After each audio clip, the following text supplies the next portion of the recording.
ചതിച്ചാശാനെ Netanyahu ചതിച്ചു. എല്ലാവർക്കും നമസ്കാരം, ഞാൻ അശ്വിൻ. കഴിഞ്ഞ ദിവസം ഈ ലോകം പോയിക്കൊണ്ടിരുന്നത് ഒരു റോളർ കോസ്റ്റർ റൈഡിലൂടെയായിരുന്നു. അതായത് ഫെബ്രുവരി 28 ഈ യുദ്ധം തുടങ്ങിയ ശേഷം ഏറ്റവും ഭീതിജനകമായ ദിവസം കടന്നു പോയിട്ടുണ്ടായിരുന്നത് മിനിഞ്ഞാന്നായിരുന്നു. അതായത് ട്രംപ് ഒരു പ്രസ്താവന നടത്തുകയാണ്. ഇന്നലെ രാവിലെ ഇന്ത്യൻ സമയം 5:00 കൂടിയിട്ട് ഇറാൻ എന്ന് പറയുന്ന ഒരു നാഗരികത ഈ ഭൂമുഖത്ത് നിന്ന് അപ്രത്യക്ഷമാവും, ഇല്ലാതെയാവും. അത്രയും വലിയൊരു ആക്രമണമാണ് അവിടെ നടത്താൻ പോകുന്നത് എന്നായിരുന്നല്ലേ.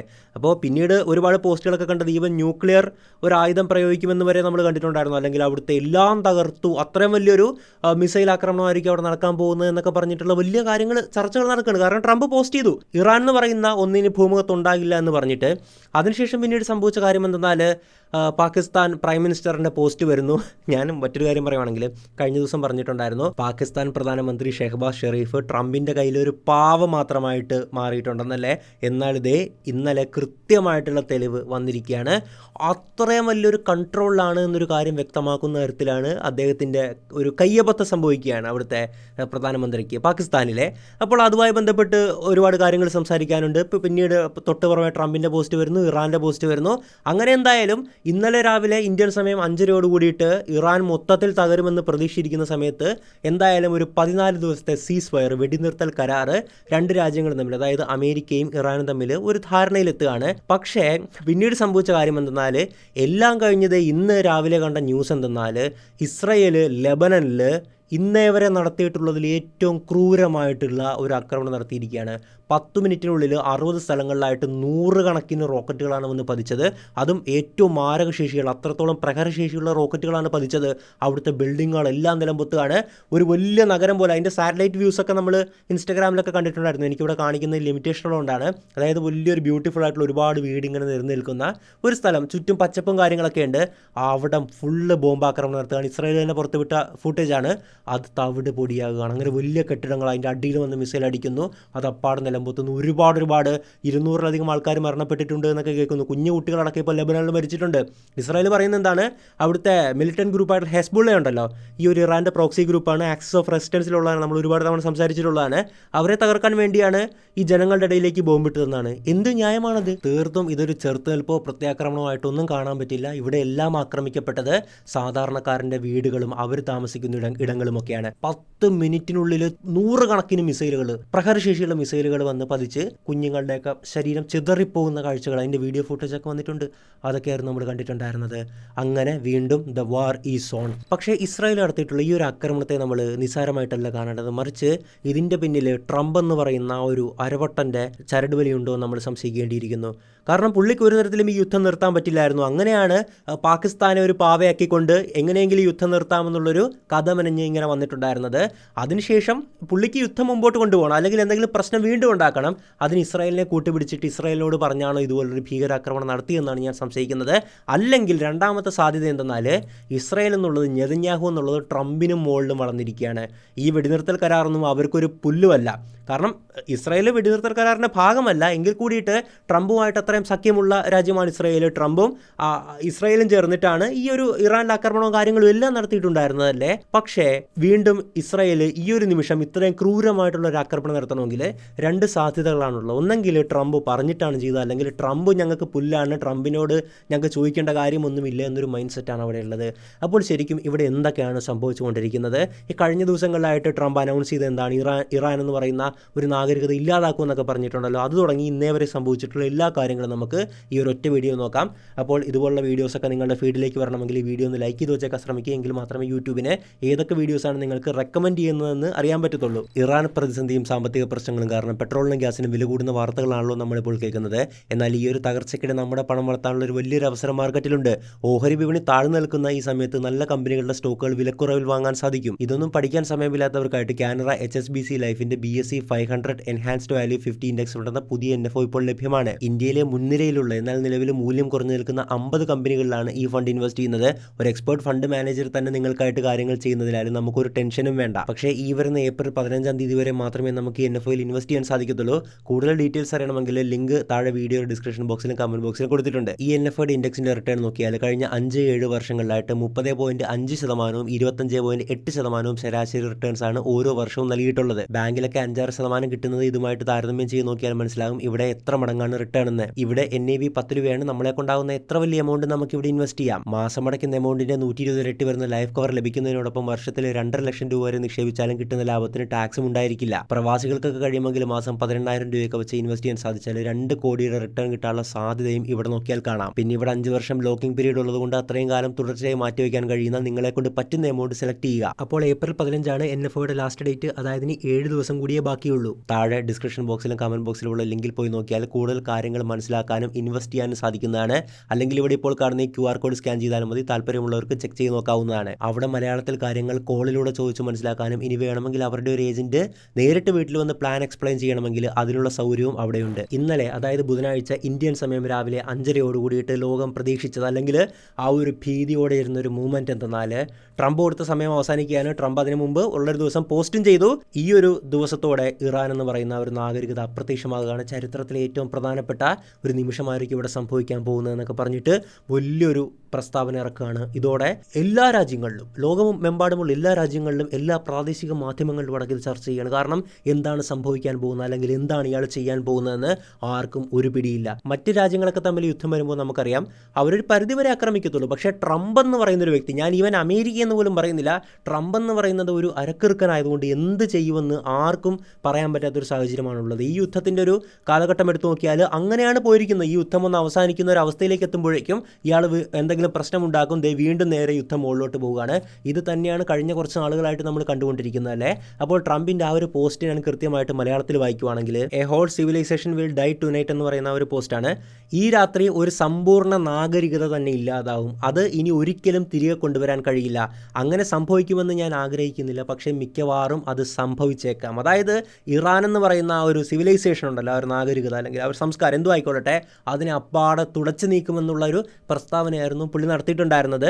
ഇപ്പോൾ നമുക്ക് പൂർണ്ണമായ ഒരു ഭരണമാറ്റം ലഭിച്ചിരിക്കുന്നു. വ്യത്യസ്തവും കൂടുതൽ ബുദ്ധിശക്തിയും തീവ്രത കുറഞ്ഞതുമായിട്ടുള്ള ചിന്താഗതികൾ വിജയിക്കുമ്പോൾ വിപ്ലവകരമായ എന്തെങ്കിലും അത്ഭുതങ്ങൾ ഒരുപക്ഷെ സംഭവിച്ചേക്കാം, ആർക്കറിയാം. ലോകത്തിന്റെ ദീർഘവും സങ്കീർണവുമായ ചരിത്രത്തിലെ ഏറ്റവും പ്രധാനപ്പെട്ട നിമിഷങ്ങളിൽ ഒന്നിന്ന് നമ്മൾ രാത്രിയിൽ അറിയും. രാത്രി എന്ന് ഉദ്ദേശിക്കുന്നത് അമേരിക്കൻ സമയമാണ്. നമ്മളുടെ സമയം വെച്ച് നോക്കുവാണെങ്കിൽ ഞാൻ പറഞ്ഞ പോലെ തന്നെ ഇന്നലെ ബുധനാഴ്ച രാവിലെ 5:30 കൂടിയിട്ടായിരുന്നു. 47 വർഷത്തെ പിടിച്ചുപറിയും അഴിമതിയും മരണവും ഒടുവിൽ അവസാനിക്കും. ഇറാനിലെ മഹത്തായ ജനതയെ ദൈവം അനുഗ്രഹിക്കട്ടെ. എന്ത് ദൈവം അനുഗ്രഹിക്കാൻ? നിങ്ങൾ അങ്ങോട്ട് മൊത്തം ബോംബിട്ട് അവിടുത്തെ ഒരുപാട് പിഞ്ചു കുട്ടികളെ അടക്കം കൊന്നിട്ട് ദൈവം അനുഗ്രഹിക്കട്ടെ എന്ന്. ഇയാളെന്ന് പറഞ്ഞ ഇരട്ടത്താപ്പിൻ്റെ ആശാനാണ് കേട്ടോ. എല്ലായിടത്തും പോയി ബോംബിടുക, എല്ലാവരെയും കൊല്ലുക, എന്നിട്ട് അവരെ ദൈവം രക്ഷിക്കട്ടെ എന്ന് പറയുക. കൊള്ളാം, നല്ല പരിപാടിയാണ്. എന്തായാലും ഇങ്ങനെ, കാരണം ഈ ഒരു സ്റ്റേറ്റ്മെൻറ്റ് വന്നപ്പോൾ തന്നെ വലിയ ചർച്ചകൾ നടക്കുകയാണ്. ഇനി ഇസ്രായേൽ മീഡിയ കാണിച്ചൊരു സംഭവമുണ്ട്. ഈ ഒരു സമയത്തിലേക്ക് കൗണ്ട് ഡൗൺ വയ്ക്കുകയാണ്. നമ്മളിപ്പോൾ എന്തെങ്കിലും ഒരു ഈവൻറ്റ് തുടങ്ങാൻ കൗണ്ട് ഡൗൺ വയ്ക്കുമല്ലോ, ഇത്രയും നേരമാണ് ബാക്കിയുള്ളതെന്ന് പറഞ്ഞിട്ട് ടൈം ഇങ്ങനെ കുറഞ്ഞു വരുന്നത്. അവരുടെ മീഡിയയിലൊക്കെ ഇങ്ങനെ വലിയ സ്ക്രീനിൽ കൗണ്ട് ഡൗൺ ആയിട്ട് എഴുതി അങ്ങനെ ഓടുന്ന ചർച്ചകൾ വരെ നടപ്പുണ്ടായിരുന്നു. എന്തായാലും ലോകം ഇങ്ങനെ ഭീതിയുടെ മൂർധന്യാവസ്ഥയിൽ നിൽക്കുകയാണ്. ഇപ്പോൾ പൊട്ടും എന്ന് പറയുന്ന മറ്റേ മിഥുനത്തിലെ മീമില്ലേ, അതുപോലെയാണ്. കോമഡി വൽക്കരിക്കാൻ പറ്റില്ല. ഞാനൊരു ജസ്റ്റ് ഇതാക്കിയതാണ് കേട്ടോ. അത്രയും ഭീതിയായിട്ടുള്ള സാധനമായിരുന്നു ശരിക്കും ഉണ്ടായിരുന്നത്. എന്തായാലും ഈ ഒരു 5:30 വെളുപ്പിന് നമ്മുടെ ഇന്ത്യൻ സമയം 5:30 ഏകദേശം 1 മണിക്കൂർ അല്ലെങ്കിൽ 1.5 മണിക്കൂർ മുമ്പ് പാകിസ്ഥാൻ പ്രൈം മിനിസ്റ്ററിൻ്റെ ഒരു പോസ്റ്റ് വരികയാണ്. Diplomatic efforts for peaceful settlements of the ongoing war in Middle East എന്ന് തുടങ്ങുന്ന ഒന്നാണ്. ഞാൻ മലയാളത്തിൽ വായിക്കുവാണെങ്കിൽ മധ്യേഷ്യയിൽ നിലനിൽക്കുന്ന, അതായത് മിഡിൽ ഈസ്റ്റിൽ നിലനിൽക്കുന്ന യുദ്ധത്തിന് സമാധാനപരമായ പരിഹാരം കാണുന്നതിനുള്ള നയതന്ത്ര ശ്രമങ്ങൾ തികഞ്ഞ ആത്മവിശ്വാസത്തോടെയും കരുത്തോടെയും പുരോഗമിക്കുകയാണ്. അതായത് പുള്ളി എന്തോ വരുത്തി തീർക്കുകയാണ്. അങ്ങനെ കുറച്ച് ഡിപ്ലോമസിയിലൊക്കെ ഞങ്ങൾ ചർച്ച ചെയ്യുന്നുണ്ട്, പ്രശ്നങ്ങളൊക്കെ സോൾവ് ചെയ്തുകൊണ്ടിരിക്കുകയാണ്. ഏത് ഈ 5:30 എന്ന് പറയുന്ന ടൈമിന് 1 മണിക്കൂർ മുമ്പാണ് ഈ ഒരു പോസ്റ്റ് എന്ന് ഓർക്കണം.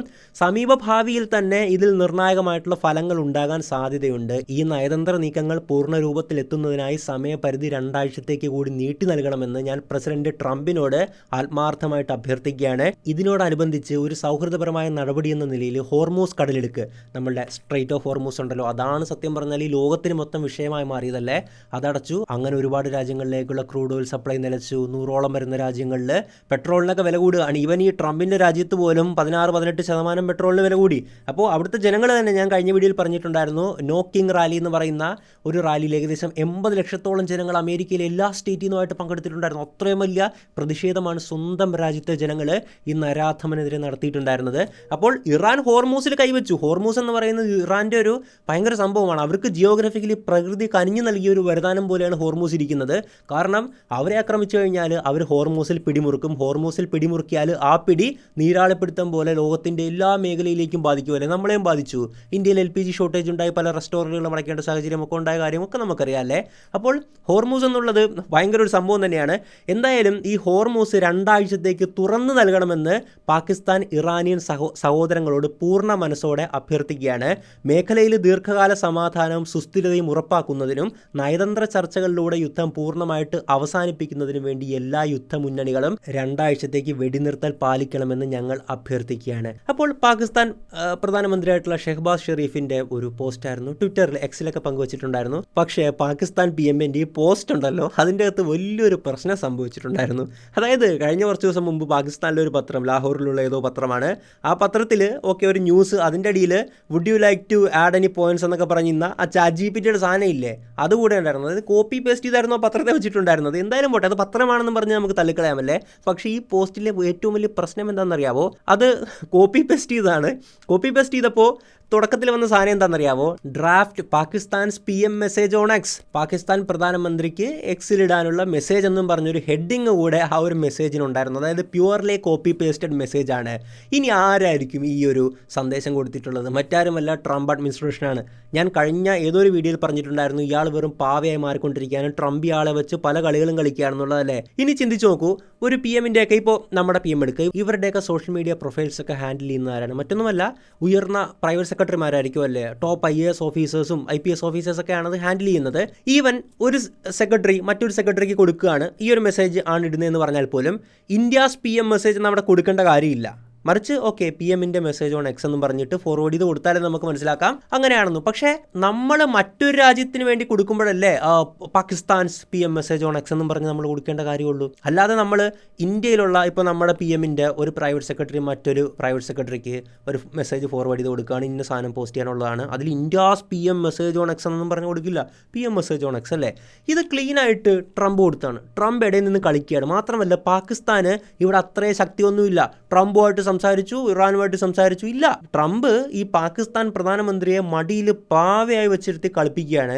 ഇത് നമ്മൾ മനസ്സിലാക്കണം. ഞാൻ എത്രയോ ദിവസം മുമ്പ് ഇട്ട വീഡിയോയിൽ പറഞ്ഞിട്ടുണ്ടായിരുന്നു, പൂച്ചയ്ക്ക് പൊഞ്ഞുരുക്കുന്നിടത്തെന്ത് കാര്യമെന്ന്. അതായത് ട്രംപിൻ്റെ ഓഫീസ് ഇയാൾക്ക് മെസ്സേജ് കൊടുക്കുകയാണ്, നീ ഇന്ന കാര്യം ഇപ്പോൾ തന്നെ നിങ്ങളുടെ പ്ലാറ്റ്ഫോമിൽ പോസ്റ്റ് ചെയ്യുക എന്നും പറഞ്ഞ് കൊടുത്തു. അടിമ ഉടനെ അത് കോപ്പി പേസ്റ്റ് ചെയ്തപ്പോൾ ഈ സാധനം കൂടെ വെച്ചിട്ടാണ് ഇയാളല്ലെങ്കിൽ ഇയാളുടെ പ്രൈവറ്റ് സെക്രട്ടറി ആയിരിക്കും ഉറപ്പായിട്ടും. അപ്പോൾ അതും കൂടെ വെച്ചിട്ടാണ് അങ്ങോട്ട് കോപ്പി പേസ്റ്റ് ചെയ്ത് വെച്ചിട്ടുണ്ടായിരുന്നത്. പത്രത്തെ വരെ ChatGPT കോപ്പി പേസ്റ്റ് ചെയ്ത് വെച്ച ടീമാണ്. അപ്പോൾ അങ്ങനെയൊക്കെ വരത്തുള്ളൂ. ഇത് വലിയ വിവാദമായി ചർച്ചയായി. പാകിസ്ഥാൻ പ്രധാനമന്ത്രി ലോകത്തിന് മുമ്പിൽ ഒരു കോമാളിയാകുകയും ചെയ്തു. എന്തായാലും തൊട്ട് പുറമേ തന്നെ ട്രംപിൻ്റെ അടുത്ത പോസ്റ്റും വരികയാണ്. അതായത് എല്ലാം പ്രിപ്പയർ, ഒന്നെടുത്ത് ഒന്ന് വെച്ചു, അടുത്തത് ഞാൻ വെച്ചു, ഇവൻ വെച്ചു, ഇങ്ങനെ പോയിക്കൊണ്ടിരിക്കുകയാണ്.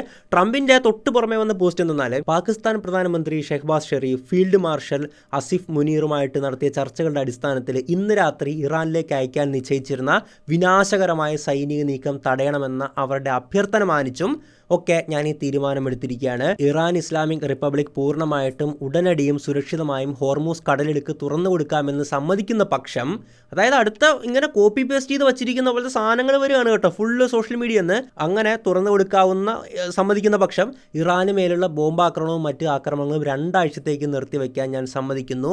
ഇതൊരു ഉഭയകക്ഷി വെടിനിർത്തലായിരിക്കും. അതായത് മ്യൂച്വലി എഗ്രി ചെയ്യുന്ന ഒരു വെടിനിർത്തൽ കരാറായിരിക്കും. നമ്മളുടെ എല്ലാ സൈനിക ലക്ഷ്യങ്ങളും ഇതിനോടകം തന്നെ കൈവരിക്കുകയും അതിനേക്കാൾ മികച്ച നേട്ടങ്ങൾ ഉണ്ടാക്കുകയും ചെയ്തതുകൊണ്ട് അതുകൊണ്ടാണ് ഇത്തരമൊരു തീരുമാനമെടുത്തത്. ഇറാനുമായുള്ള ദീർഘകാല സമാധാനത്തിനും മിഡിൽ ഈസ്റ്റിലെ സമാധാനത്തിനും വേണ്ടി അന്തിമ കരാറിലേക്ക് നമ്മൾ ഏറെ അടുത്തു കഴിഞ്ഞു. ഇറാനിൽ നിന്ന് ഞങ്ങൾക്ക് 10 പോയിന്റുകളുള്ള ഒരു നിർദ്ദേശം ലഭിച്ചിട്ടുണ്ട്. അത് ചർച്ചകൾക്ക് അനുയോജ്യമായ ഒന്നാണെന്ന് ഞാൻ വിശ്വസിക്കുന്നു. അതായത് കഴിഞ്ഞൊരു വീഡിയോയിൽ ഈ യുദ്ധം നിർത്തണമെങ്കിൽ ട്രംപ് മുമ്പോട്ട് വെച്ചൊരു 15 പോയിന്റുകൾ, ഇറാൻ ഇത് അംഗീകരിച്ചു കഴിഞ്ഞാൽ ഞങ്ങൾ യുദ്ധം നിർത്താമെന്ന് പറയുന്ന ഒരു 15 പോയിന്റുകളെ പറ്റി നമ്മൾ സംസാരിച്ചിട്ടുണ്ടായിരുന്നല്ലോ. ഇറാൻ സമ്മതിച്ചില്ല, അത് വലിച്ചു കീറി എറിയുകയാണ്. അതിനുശേഷം ഇറാൻ ഒരു 10 പോയിന്റ് മുമ്പോട്ട് വയ്ക്കുകയാണ്. അങ്ങനെയാണ് ട്രംപ് പറയുന്നത്. അത് എനിക്ക് അനുയോജ്യമായി തോന്നി, അത് ഓക്കെ ആയിട്ട് തോന്നി, അതുകൊണ്ട് ഞാൻ വെടിനിർത്തൽ പ്രഖ്യാപിക്കുന്നു എന്നാണ് പറയുന്നത്. ബാക്കി വായിക്കാം. മുൻകാലങ്ങളിലെ തർക്ക വിഷയങ്ങളിൽ മിക്കവാറും എല്ലാ കാര്യത്തിലും അമേരിക്കയും ഇറാനും തമ്മിൽ ധാരണയായി കഴിഞ്ഞു. അതായത് ഇത്രയും നാളുള്ള പ്രശ്നങ്ങളൊക്കെ ഞങ്ങൾ പരിഹരിച്ച് ഭായി ആയെന്നാണ് ട്രംപ് പറയുന്നത്.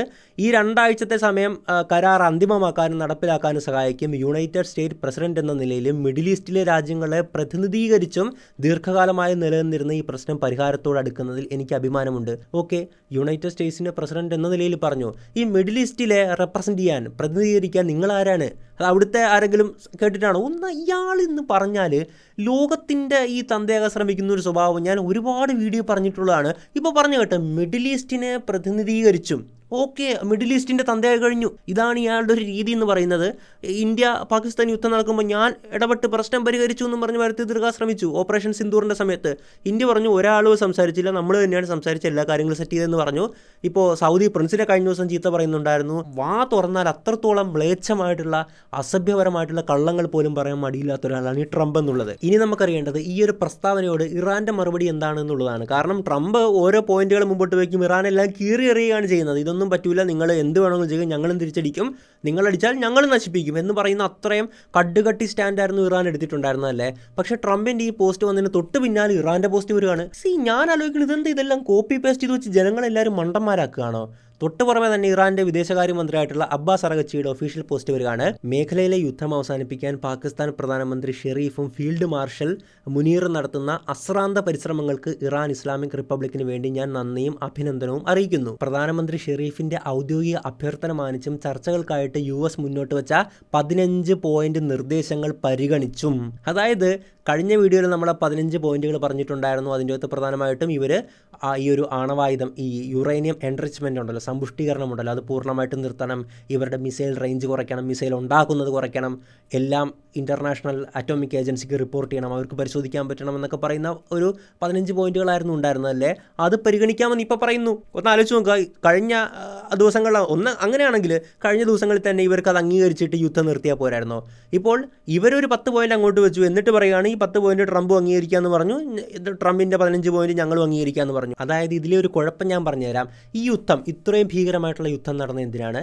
ഇറാൻ ആണവശക്തിയാവുന്നത് ഇസ്രായേലും അമേരിക്കയ്ക്കും പറ്റൂല, അവർ ആണവശക്തിയാകരുത്, യുറേനിയം സമ്പുഷ്ടീകരണം നിർത്തണം എന്നും പറഞ്ഞിട്ടാണ് അവരുടെ ഈ ഒരു സമ്പുഷ്ടീകരണ കേന്ദ്രം, നദാൻസ് മലകൾക്കടിയിലുള്ള കേന്ദ്രം അടക്കം ആക്രമിച്ചുകൊണ്ടാണ് മുമ്പോട്ട് പോയിട്ടുണ്ടായിരുന്നത്. ഇപ്പോഴത്തെ ഇറാൻ പറയുന്നു, ട്രംപ് 15 പോയിന്റുകൾ പ്രധാനമായിട്ടും പറയുന്നത് അവർ ഈ ഒരു ആണവ സമ്പുഷ്ടീകരണം നടത്താൻ പാടില്ല, അതായത് ഈ ഒരു ആണവ പരിപാടി എല്ലാം നിർത്തണം എന്ന് പറയുന്ന പോയിന്റാണ്. ഇതുവരെ സമ്പുഷ്ടീകരിച്ച യുറേനിയം പോലും ഈ ഇന്റർനാഷണൽ അറ്റോമിക് ഏജൻസിക്ക് കൈമാറണം എന്നുള്ള ധാരണയൊക്കെ ആ ഒരു പോയിന്റിലുണ്ട്. ഇപ്പോൾ ഇറാൻ പറയുന്നു ഞങ്ങൾക്ക് സമ്മതമാണ്, ഞങ്ങൾ ആണവ സമ്പുഷ്ടീകരണം നടത്തുന്നില്ല, ഞങ്ങൾക്കൊന്നും വേണ്ട, ഞങ്ങൾ ട്രംപ് പറയുന്ന പോലെ എല്ലാം അനുസരിച്ചേക്കാം. അല്ല, ഇങ്ങനെ അനുസരിക്കാനാണെങ്കിൽ നിങ്ങൾക്ക് കുറേ നാൾക്ക് മുമ്പ് ചെയ്താൽ പോരായിരുന്നു? ഈ വലിയ പ്രശ്നങ്ങളൊക്കെ ഉണ്ടാകുമായിരുന്നോ? ഇപ്പോൾ പറയുന്നു ഞങ്ങൾക്ക് ആണവ സമ്പുഷ്ടീകരണവും വേണ്ട, ഒന്നും വേണ്ട, ഞങ്ങൾ ഉണ്ടാക്കിയതെല്ലാം ഇൻ്റർനാഷണൽ ഏജൻസിക്ക് കൊടുത്തേക്കാം, ഞങ്ങളുടെ മിസൈൽ റേഞ്ച് കുറച്ചേക്കാം, മിസൈൽ ഉണ്ടാക്കുന്നത് കുറച്ചേക്കാം. ഇതൊക്കെ ആ 15 പോയിന്റിലുള്ളതാണ് കേട്ടോ. അതിപ്പോൾ അംഗീകരിക്കാമെന്ന് പറഞ്ഞിട്ടുണ്ട്. അതുകൊണ്ടാണ് ഞാൻ പറയുന്നത്, എന്തെന്ന് നിങ്ങളൊക്കെ ഈ കാണിച്ചുകൊണ്ടിരിക്കുന്നത്? ജനങ്ങളെ സത്യം പറഞ്ഞാൽ എല്ലാവരും കൂടെ മണ്ടന്മാരാക്കുകയാണ്. ബാക്കി കൂടി വായിക്കാം. ഒപ്പം ഇറാൻ്റെ 10 പോയിന്റ് നിർദ്ദേശങ്ങൾ ചർച്ചകളുടെ അടിസ്ഥാനത്തിൽ അമേരിക്കൻ പ്രസിഡന്റ് അംഗീകരിച്ച പശ്ചാത്തലത്തിലും ഇറാൻ്റെ സുപ്രീം നാഷണൽ സെക്യൂരിറ്റി കൗൺസിലിന് വേണ്ടി ഞാൻ താഴെ പറയുന്നവ പ്രഖ്യാപിക്കുന്നു. ഇറാന് നേരെയുള്ള അക്രമങ്ങൾ നിർത്തിവെച്ചാൽ ഞങ്ങളുടെ കരുത്തുറ്റ സായുധ സേന തങ്ങളുടെ പ്രതിരോധ നടപടികൾ അവസാനിപ്പിക്കുന്നതാണ്. രണ്ടാമത്തെ കാര്യം, അടുത്ത 2 ആഴ്ചത്തേക്ക് ഇറാന്റെ സായുധ സേനയുമായിട്ടുള്ള ഏകോപനത്തിലൂടെയും സാങ്കേതികമായിട്ടുള്ള പരിമിതികൾ കണക്കിലെടുത്തും ഹോർമൂസ് കടലിടുക്കിലൂടെയുള്ള സുരക്ഷിതമായ ഗതാഗതം സാധ്യമാക്കുന്നതാണ്. സയ്യിദ് അബ്ബാസ് അറഗച്ചി, വിദേശകാര്യമന്ത്രി. അപ്പോൾ മൊത്തത്തിൽ ധാരണയായി. എന്തൊക്കെ ആയിക്കോട്ടെ, ഇവ ജനങ്ങളെ മണ്ടന്മാരാക്കിക്കൊണ്ടിരിക്കുകയാണ് കേട്ടോ എല്ലാവരും, അത് നമ്മൾ മനസ്സിലാക്കണം. അപ്പോൾ എന്തായാലും യുദ്ധം 14 ദിവസത്തേക്ക് നിർത്തുകയാണ്. സീസ് ഫയർ എന്ന് പറഞ്ഞാൽ താൽക്കാലിക വെടിനിർത്തൽ മാത്രമാണ്, ടെമ്പററിയാണ്, 2 ആഴ്ചത്തേക്കാണ് അത് പ്രഖ്യാപിച്ചിരിക്കുന്നത്. പക്ഷേ ഈ ഒരു സീസ് ഫയർ കൊണ്ട് ഉദ്ദേശിക്കുന്നത് ഈ ഒരു കാലയളവിനുള്ളിൽ എല്ലാ കാര്യങ്ങളും പരിഹരിച്ച് ഒരു പെർമനന്റ് ആയിട്ടുള്ള ഒരു ധാരണയിൽ എത്താൻ വേണ്ടിയിട്ടാണ്. ഇതിനുശേഷവും ട്രംപിന്റെ ഒരുപാട് പോസ്റ്റുകൾ, പ്രസ്താവനകൾ വരികയാണ്. അതിലെല്ലാം ഇറാനെ പുനർനിർമ്മിക്കണം എന്നൊക്കെ പറയുന്നതാണ്. അതോടൊപ്പം അവരുടെ പുനർനിർമ്മാണ പ്രവർത്തനങ്ങൾ ആരംഭിക്കാം, എല്ലാ സപ്പോർട്ടും ഉണ്ടാകും, കാര്യങ്ങളുണ്ടാകും. അതോടൊപ്പം ഇത് മിഡിൽ ഈസ്റ്റിന്റെ സുവർണ്ണകാലമായിരിക്കും. അതായത് ഇയാൾ ഒറ്റ മനുഷ്യൻ കാരണം മിഡിൽ ഈസ്റ്റിൽ അത്രത്തോളം വലിയ അക്രമങ്ങൾ നേരിട്ടു. ഇറാൻ തകർന്നു, സൗദി, UAE, നമ്മളുടെ ബഹ്റൈൻ, എല്ലാ രാജ്യങ്ങളും രൂക്ഷമായിട്ടുള്ള അക്രമമൊക്കെ നേരിട്ടിട്ട് അവിടെ ഫുള്ള് നാശനഷ്ടങ്ങൾ ഉണ്ടായ ശേഷം പറയുകയാണ് ഇനി അങ്ങോട്ട് മിഡിൽ ഈസ്റ്റിൻ്റെ സുവർണ്ണ കാലഘട്ടമായിരിക്കും.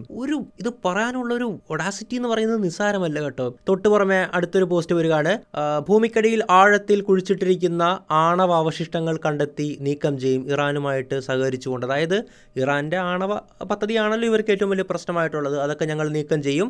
ആക്രമണം നടന്ന ദിവസം മുതൽ ഇവയെല്ലാം തന്നെ ഞങ്ങളുടെ സാറ്റലൈറ്റ് നിരീക്ഷണത്തിലാണ്.